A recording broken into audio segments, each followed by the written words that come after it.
દોસ્તો મારી ગુજ્જુની મોજ ચેનલમાં આપનું સ્વાગત છે। આજના વિડીયોમાં આપણે વાત કરવા જઈ રહ્યા છીએ કે ઠાકોર ફેમિલીની આ લાડકી જેન્સીની હાલત તમે વિડીયોમાં જુઓ તો ખરા।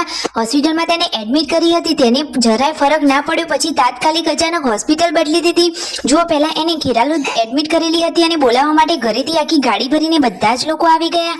પછી તેને તાત્કાલિક દાખલ કરવા માટે વિસનગર આવ્યા અને વિસનગર કઈ હોસ્પિટલમાં દાખલ કરી અને તેની જોડે કોણ કોણ રોકાયું અને પછી વિસનગર રિપોર્ટ કરાવ્યા તો એમાં શું આવી દોસ્તો, શું હિમોગ્લોબિનના રિપોર્ટમાં કંઈ ફરક પડ્યો કે નહીં અને ફાઇનલી તેને કઈ બીમારી થઈ છે। આજે તો તેને એક્સરે પણ કરાવ્યા, તો શું ફેફસામાં તેને ચાંદી પડી છે કે કફ થયો છે? આ બધા જ પ્રશ્નોના જવાબ મળશે તમને મારા આ વિડીયોમાં। મારી ચેનલ ઉપર નવા હોય તો ચેનલને ફટાફટ લાઈક શેર એન્ડ સબસ્ક્રાઇબ કરી દો। Full video in Thakor family blog channel દોસ્તો, ફૂલ વિડીયોની લિંક ડિસ્ક્રિપ્શનમાં મૂકેલી જ છે, ત્યાં જઈને તમે આખો વિડીયો વોચ કરી શકો છો। આવી ટૂંકી ટચુકડી લાઈવ લેટેસ્ટ ટ્રેન્ડિંગ માહિતી મેળવવા માટે કરી દો મારી ચેનલને ફટાફટ સબસ્ક્રાઇબ। તો ચાલો દોસ્તો વધારે રાહ ન જોતા આપણે વિડીયોની શરૂઆત કરી દઈએ છીએ। તમે વિડીયોમાં લાઈવ જુઓ કે જેન્સીને તો ઉધરસ પણ આવે છે, કફ થઈ ગયો છે અને વારંવાર ખાય તો પછી તરત તેને વોમિટિંગ પણ થઈ જાય છે।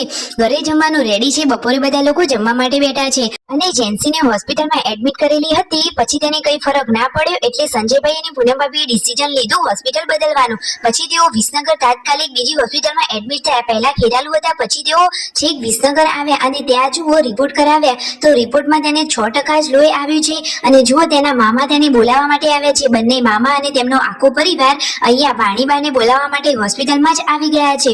જુઓ તો ખરા દોસ્તો, ભાણીબાની આવી તબિયતની હાલત સાંભળી મામા મામી અને તેમના બધા જ બાળકો હોસ્પિટલમાં બોલાવવા માટે આવી ગયા।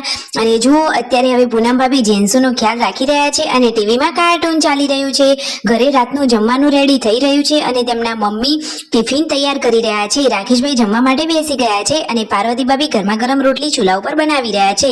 ફાઇનલી ટિફિનનું બધું જ સામાન ભરી લીધું, સંજયભાઈના કપડાં, પૂનમ ભાભીના કપડાં, મોજા, રજાઈ જે બધું સામાન મંગાવ્યો હતો તે લઈ લીધો છે। અને આજે પાર્વતી ભાભી હોસ્પિટલે જતા નથી, પરંતુ ઉષા ભાભી, શિલ્પા ભાભી અને રાકેશભાઈ અને ગાડી ચલાવી રહ્યા છે રણજીતભાઈ, એટલા લોકો ગાડી ભરી આજે ફાઇનલી પહોંચી ગયા છે હોસ્પિટલે। જુઓ તમે વિડીયોમાં લાઈવ જોઈ શકો છો કે આ રહ્યા ઉષા ભાભી, રાકેશભાઈ, શિલ્પા ભાભી। તો જુઓ બધા જ લોકો જેન્સુની તબિયત પૂછવા માટે રાત્રે પણ આવી ગયા છે વિસનગર। આવતા મોડું તો થઈ ગયું હતું, પરંતુ ટિફિન અને કપડાં ને એવો બધો સામાન લઈ ઘરેથી અહીંયા આવવાનું હતું, તો ફાઇનલી તેઓ અહીંયા આવી ગયા ને આજે તો દોસ્તો જેન્સીનો એક્સરે પણ કરાવ્યો। તો એક્સરે રિપોર્ટમાં શું આવી જુઓ, સંજયભાઈ બતાવી રહ્યા છે કે ડોક્ટરે જ્યાં પેનથી આ પોઈન્ટ કર્યા છે તે બધા જ ભાગે એને કફ થઈ ગયેલો છે, એટલે કે ડોક્ટરે ન્યુમોનિયાની અસર કહી છે।